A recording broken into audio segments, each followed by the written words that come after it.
This is Joseph with Engadget, and I have with me here the HTC Vivid. It's one of the two new phones on AT&T to take advantage of that carrier's just launched 4G LTE HSPA Plus network. Now, as we are in New York, we haven't been able to take advantage of those speeds here, but we did take a trip down to Boston, where AT&T just put their LTE signal live this past weekend. So we did get to experience what it's like to have 4G, true 4G speeds on the operator's network. So just to give you a little background here on the phone, what you're looking at is a 4.5-inch QHD 960 by 540 display, and it is a TFT Super LCD panel that you're getting here. Inside is a dual-core 1.2 gigahertz Snapdragon APQ 8060, which is what you'll find in its flagship 4G LTE brother, the Samsung Galaxy S2 Skyrocket, as well as what was in, or is still, I should say, in the touchpad. The first thing you'll notice when you pick up this device is that it is certainly a beefy phone. Going against what Ralph de la Vega had said at CTIA this year, this is not one of the thinner LTE phones you can get on the operator. For that, you'll have to go for the Samsung Galaxy S2 Skyrocket, which is essentially a Samsung Galaxy S2 with the LTE radio inside. Instead here, HTC sort of done away with their typical unibody aluminum enclosure and opted for this piano black glossy casing that you can see kind of tapers in sharply to the back where the hump is and finishes with this metal plating. Here down at the bottom, I don't know how well you can see this, it's slightly dotted and there is a little bit of a texture to it, but it's not something you'll really notice with a casual swipe. You really have to press hard to feel it. Other than that, over here you see the HTC logo, and above it is the dual LED flash and the camera's 8-megapixel shooter. Next to it is a mic, and up here peeking out just above the plating is the speaker, and the other half of which is hidden behind here, and you'll see that when we take this off. Over here on the front of the device, you can see there's the notification LED telling me I have new tweets, email, text messages. There's your AT&T logo and your 1.3 megapixel VGA front-facing camera, and there, that little sliver is the recessed ear speaker. Up here, up top, you'll see there is the 3.5mm headphone jack, and let's get some light on it there. You can see it sort of breaks up the smooth finish here with a bit of it juts out, so you feel that little bump. And then next to it is the silvery power button, which is very flush and sort of hard to feel for when you need to, turn the device's screen on or even power it off. Then over here, if you go down to the right side, you'll see there is the volume rocker, and it has that same silver accent as the power button, so it breaks up the stark blackness of the device. And then down here on the left side, you see is the micro USB port, and that is the only other port that this device has. There is no HDMI out. Down here at the bottom, what we've come to know from HTC is the typical capacitive buttons for Android, and no, unlike the Droid Incredible 2, they're not rotating LEDs, so they won't shift when you turn it into landscape. Alright, so let's pop the back off so you can get a look of what's inside. So this is similar to how the original Droid's backing was, where you just slide this metal piece off, and boom, there you go, you're inside the phone. Here you have the battery. It's 1,620 milliampere hour.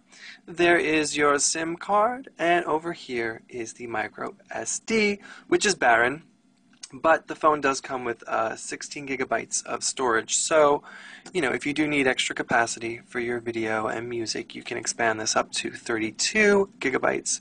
But other than that, you should be good. So let's go ahead and get this phone on so you can see. Now this is Android 2.3 3.4, so it's not the latest in Android.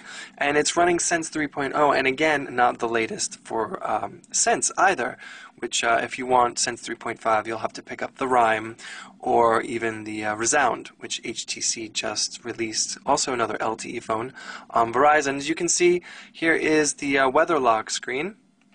And there's the familiar ring. Here I have my shortcut widgets, so I can quickly access those by simply dragging into the lock screen here. Bam, there you go, and we are directly in the camera app. Not much has changed here. It's pretty much standard for Sense 3.0. You have up here your ability to toggle between video and camera, and then here you can switch around to make use of the front-facing camera if you want to be that vain, or you can go ahead and keep it on its rear mode. Then over here you control your flash. There you get some settings for different effects, panorama, HDR, distortion, vignette, there's dots, whatever.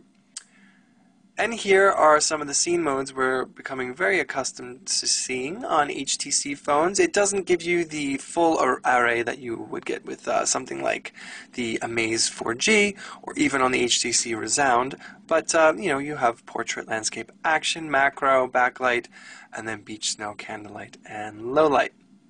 Of course, you can adjust the ISO, the white balance, and switch the resolution to your liking if you so choose.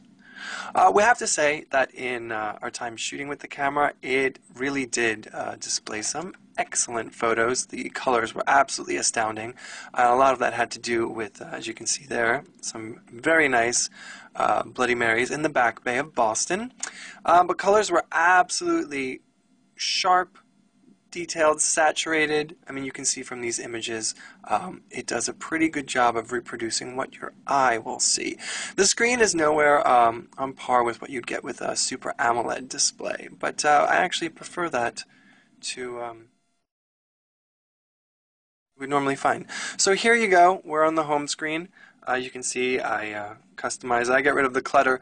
There's not that much bloatware that comes on this device. There is.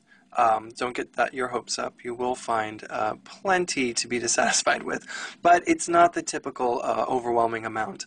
As you can see, AT&T's thrown some of their own stuff on here. You have AT&T Code Scanner, Family Map, Navigator, the Uverse Live TV app, your My AT&T, and let's see, what have they given us anything else there? That's about it on the AT&T front. Oh, they've also installed Yellow Pages Mobile. Then, of course, you have HTC's own widgets for Sense. And then on top of that, you have third-party apps like Amazon Kindle. Mog comes on here for music. What else? Facebook, Twitter. So, and Need for Speed Shift. So, Polaris Office, by the way. So there's a bit, but it's not really going to make you go out of your mind hoping you can root this and clear it off.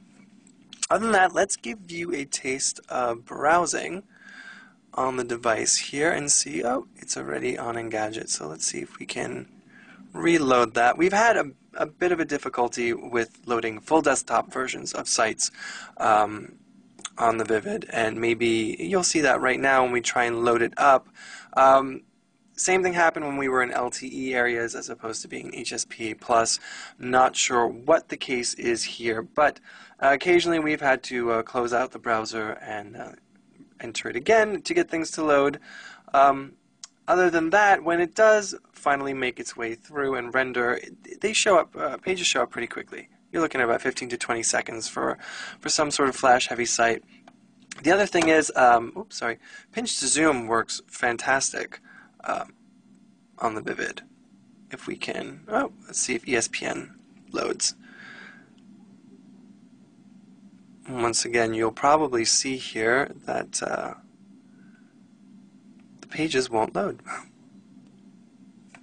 Okay, so that's not working. Let's try and pull up Engadget this way. And so we can show you how pinch to zoom is absolutely fluid on this thing. There's no evidence of checkerboarding or the white spaces that you might see on other devices.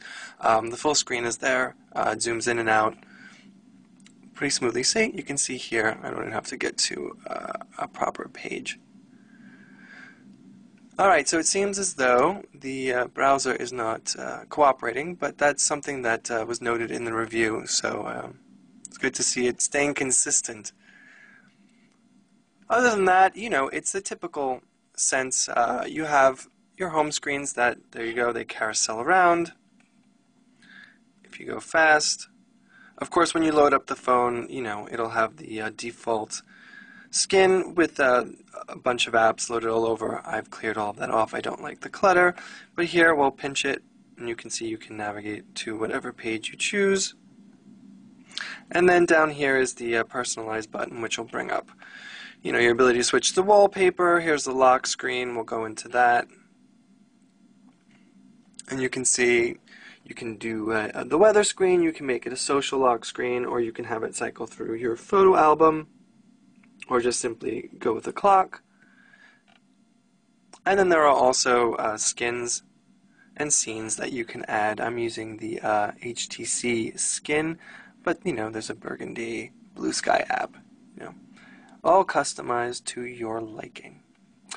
So that's pretty much it. It's not an impressive handset by any means. If you pull it out in public, don't expect people to say, wow, what is that? But if you definitely need something to let you take advantage of those blazing fast next generation speeds, this is one of the two that'll do it for you. So you can pick it up $199 on contract, that's a 2-year contract, starting right now.